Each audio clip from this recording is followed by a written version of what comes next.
I'm here with Axslav, sporting a new look. Yeah. What made you decide to change the whole presentation? So actually, when I was in college, I used to have like a goatee type thing, not the full beard, but the goatee. And a lot of my housemates were like, "Hey, when you go to this MLG, because like I have Facebook pictures from when I was in college and stuff, and they're like, you should grow your hair out a little bit for like a week or two." And I was like, "Okay." And they're like, This is what a else? week? Yeah, this is a week. Wow, Yeah. that's pretty good. Yeah, I grew it out pretty quick.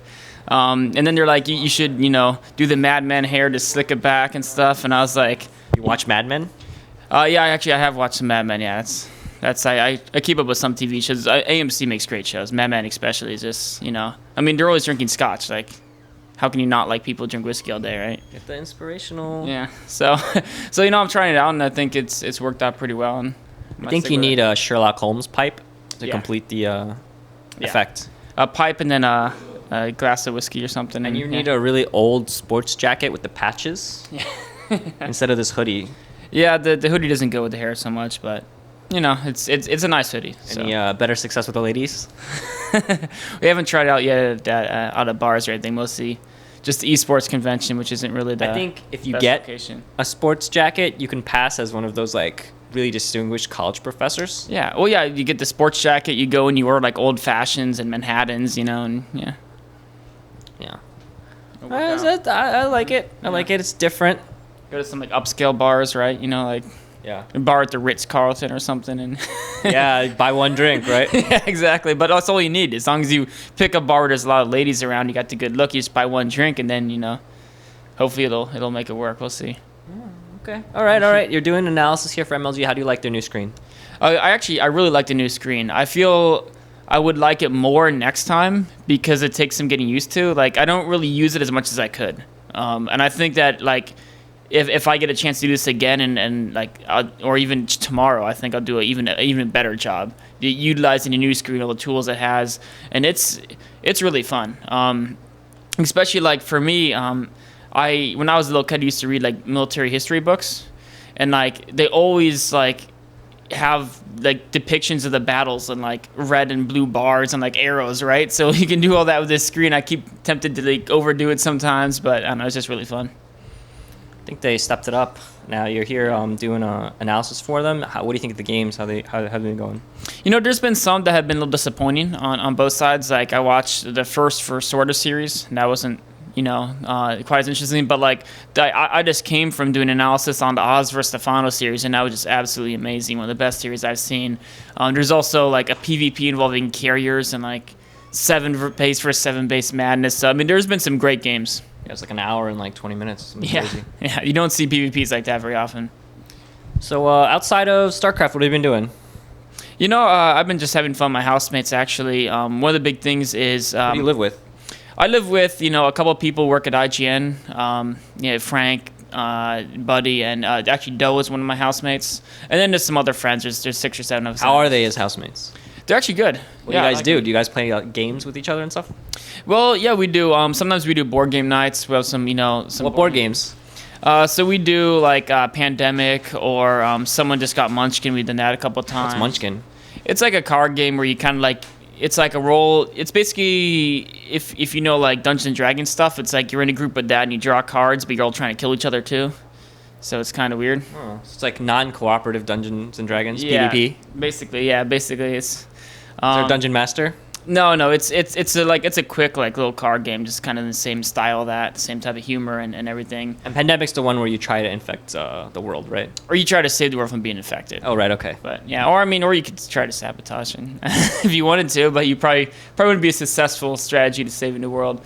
But the other thing we do is sometimes we all get together and watch a movie or a show. Like when Game of Thrones is going on, we'd have like a Game of Thrones night. We'd all drink wine and watch Game of Thrones every Sunday, and that was fun. We would go out sometimes together, like we'll go out to eat or go to a bar all together. Go out to movies. Like unfortunately I missed it, but right when I had my flight to here, they all went out and saw the new Dark Knight movie. Yeah, I saw that opening night, midnight. Yeah, that's what they were all seeing that. My favorite part of that movie was the part with Batman. That's usually the best part of the Batman movie, right? Yeah, that was good. Yeah. So no, I love the house where I live at, and it's all just they're all friendly people. And then other things, actually, one of my good friends, Bryce, who you guys probably all know him as EG Machine, he came up and visited me for like a week, and we were just hanging out.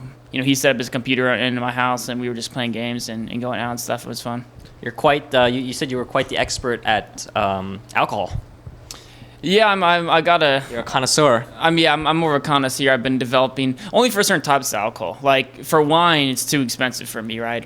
Or like a lot. But for beer, it's probably my specialty. Ever watch Sideways, the movie about wine? Oh yeah, I have watched that actually. Yeah. So what's the lesson from that movie? It's expensive. You can look like Paul Giamatti. Yeah. But if you know about wine, you can get Yeah. hot chicks, right? That's true. Yeah. That's true. That's my next goal. Once I make it big and get super famous from analyzing StarCraft 2, then I'm going to spend my riches on developing wine knowledge, and then that wine knowledge is going to give me the ladies. It's a 3-step plan. So what's your expertise now then if it's not wine? It's mostly on like microbrews, craft brews around, internationally, but mostly America. Have you ever had an Avon Barksdale? No, I have not even a Barksdale. That's from The Wire, right? Yeah, I just named a character. I don't know anything about beer. No, there's a lot of good ones where I live, though. There's a lot of good breweries. Actually, what's one thing that's not well known is that in every international competition, like the United States is the best beer country. Really? Yeah. Like people think of Germany and Belgium, and that's because if you go to a random place in Germany or like Belgium, you'll get a good beer, whereas you go to a random place in America, you get like a Bud Light, right, or like a Budweiser, and so the average beer is better. But if you look at just craft brews and the more elite level beers. 80% of the top ones come from the United States, and it's 10% Germany, 10% Belgium, but United States is just the So hit me with strongest some beer names. country. So one of my favorites is Drake's Brewing has a beer called Draconic, which is great. And then also right by me, there's the Russian River Brewing. They make Pliny the Elder and Pliny the Younger, which are both 2 of the top 5 in the world beers.